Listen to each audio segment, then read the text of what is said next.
The continent of Africa is home to some of the oldest civilizations, including the famous kingdoms of Egypt and Ethiopia. Africa has a rich cultural history and is replete with skillful and legendary leaders. Besides, the ancient kingdoms of Africa have produced some of the world's greatest warriors and powerful kings. These kings were very influential and they were revered by their subjects, for they ruled with authority, credibility, and sagacity. The most powerful African kings in history you need to know about are Ndebis of Aksum. Ndebis reigned from 270 to 300 CE in Aksum in East Africa, comprising of Ethiopia and Eritrea. Aksum was a powerful Northeast African empire which rose to prominence following the decline of the ancient Egypt and Nubia. Ndebis was the first African leader to mint coins of gold, silver, and bronze. He is also famed for conquering Nubia, and what is more, he controlled the Horn of Africa across Eritrea, the Red Sea, and into the Arabian Plateau. Sundiata Keita. Sundiata Keita is the renowned founder of the ancient Malian Empire. His name means Lion Prince. Sundiata reigned between 1235 to 1255. His territory consisted of Gambia, Guinea, Guinea-Bissau, Ivory Coast, Mali, Mauritania, Niger, and Senegal, all of which he conquered. He incidentally is known as the Prince of the Mandinka people.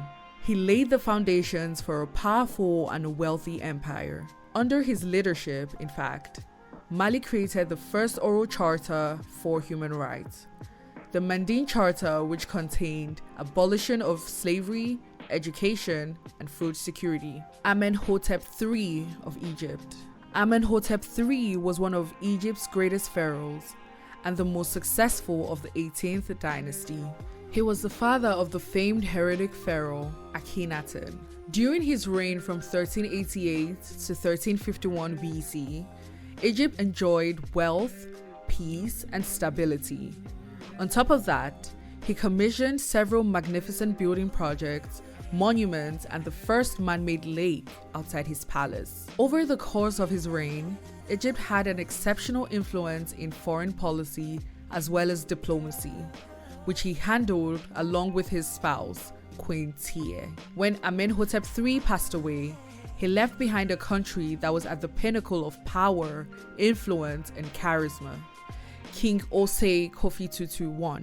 Popularly known as the founding father and the first monarch of the old Ashanti Empire and the present-day Ghana, Osei Kofi Tutu I ruled from 1650 to 1717. The Ashanti was a highly political, wealthy, and powerful West African kingdom, and it was one of the first sub-Saharan military establishments to incorporate firearms into their arsenal. The kingdom derived its wealth from the large salt and gold deposits mined in the region.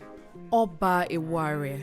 Oba Eware is known as the first king of the Benin Empire and one of the first warrior kings of West Africa. It's chronicled that during his reign from 1440 to 1473, he conquered at least 201 surrounding towns and villages. Together with that, Eware and his son and successor, Oba Ozolua, were responsible for establishing a viable foreign trade in Benin.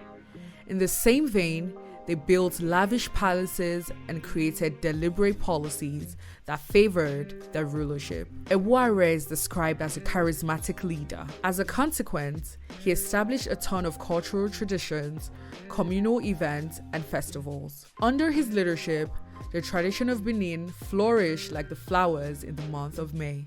Shaka Zulu of Zulu Kingdom. The name Shaka is believed to have stemmed from his father's claim that Nandi, his mother, was not pregnant, but she was suffering from an intestinal condition caused by the Ishaka beetle.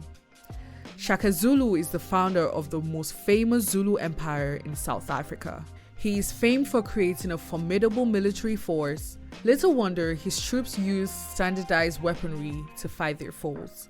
Amongst the weapons he developed was a short stabbing spear. During his brutal reign from 1787 to 1828, his troops killed a total of 2 million enemies. To date, it is common knowledge that Zulu warriors are exceptionally brilliant at combat. The military innovation adopted by Shaka Zulu helped to cultivate their fearsome reputation, but he did not always resort to war. He was a skilled diplomat and was often able to negotiate with his adversaries. At the height of his 10-year reign, Shaka ruled over 250,000 people and commanded more than 50,000 warriors. His rule was cut short when he was assassinated at the age of 40 by his brothers. Today, the Zulu people view him as a courageous leader and a despot due to the massive number of executions under his watch. Mansa Musa.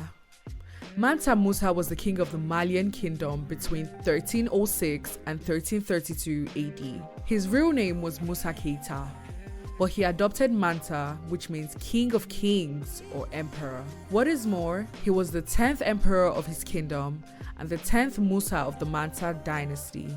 Under his watch, Mali became one of the wealthiest countries in the world. In fact, Forbes named him the richest man of all time. He is famed for enriching Timbuktu and establishing libraries, mosques, palaces, and Islamic universities. His legendary pilgrimage to Mecca, with over 60,000 attendants, and the lavish outpouring of gold to the poor across the Sahel region, Egypt, and the Middle East was chronicled by lots of people. The foregoing is believed to have drawn the attention of the Spanish crown and the attraction of Europeans to West Africa.